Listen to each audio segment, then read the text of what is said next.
அனைவருக்கும் வணக்கம். நான் புதிய நான் பேசுறேன். இன்னைக்கு யூஸ்ஃபுல் 96 சேனல்ல என்ன பார்க்க போறோம் அப்படின்னா, இந்த கால சர்ப்பதோஷம் அது நீங்கிறதுக்கு என்ன செய்யணும் அப்படிங்கறத தான் பார்க்க போறோம்.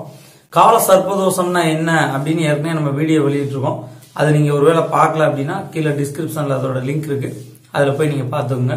இந்த கால சர்ப்பதோஷம் ராகுவும் கேதுவால் வரக்கூடிய அமைப்பு. கால சர்ப்பதோஷம் ராகுக்கும் கேதுக்கும் இடையில் அனைத்து கிரகங்களும் அடைபட்டா அது கால சர்ப்பதோஷம்.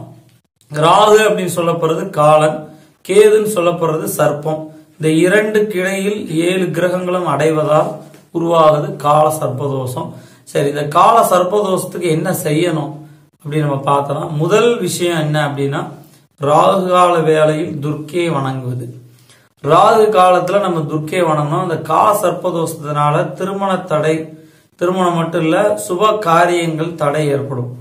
ராகு கால வேளையில் போய் துர்க்கைக்கு எலுமிச்சம்பழத்துல திரி போட்டு தீபம் போடணும். எலுமிச்சம்பழத்தை நல்லா வெட்டி நல்லா புழிஞ்சு துர்க்கைக்கு ராகு காலத்துல தீபம் போடணும்.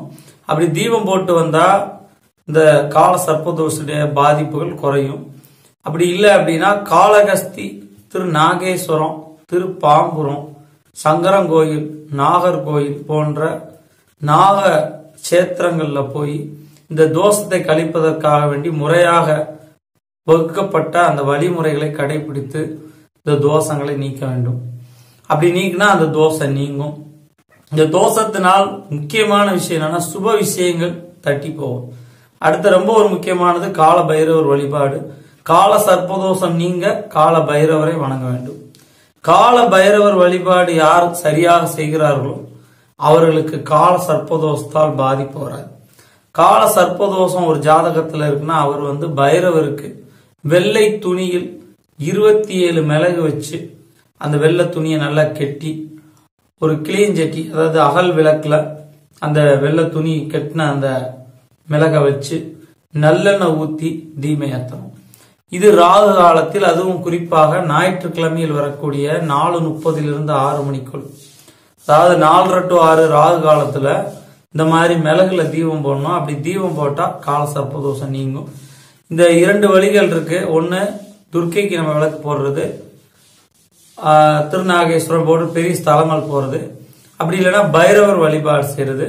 மூன்றாவதாக ஒரு விஷயம் இருக்கு. கால சர்ப்பதோஷம் உள்ளவர்கள் பசுவை வணங்குவதால் அந்த கால சர்ப்பதோஷம் நீங்கும். பசு மாட்டை வணங்கி பசு மாட்டுக்கு அகத்தி கீரை கொடுத்து பசுவுடைய பின்புறத்தை தொட்டு கும்பிடுவதனால கால சர்ப்பதோஷத்தால் வரக்கூடிய சுப காரிய தடைகள்ல இருந்து விடுபட முடியும். நீங்க நிறைய யூஸ்ஃபுல்லான வீடியோஸ் பார்க்கணும் அப்படின்னு நினைச்சீங்கன்னா யூஸ்ஃபுல் 96 சேனலை சப்ஸ்கிரைப் பண்ணுங்க. நாங்க யூஸ்ஃபுல் 96 சேனலை போன்ற யூஸ்ஃபுல் வியூஸ் அப்படின்னு ஒரு சேனல் ஆரம்பிச்சிருக்கோம். அது நீங்க ஒருவேளை பார்க்கல அப்படின்னா கீழே டிஸ்கிரிப்ஷன்ல அதோட லிங்க் இருக்கு, அதுல போய் பாருங்க. நன்றி.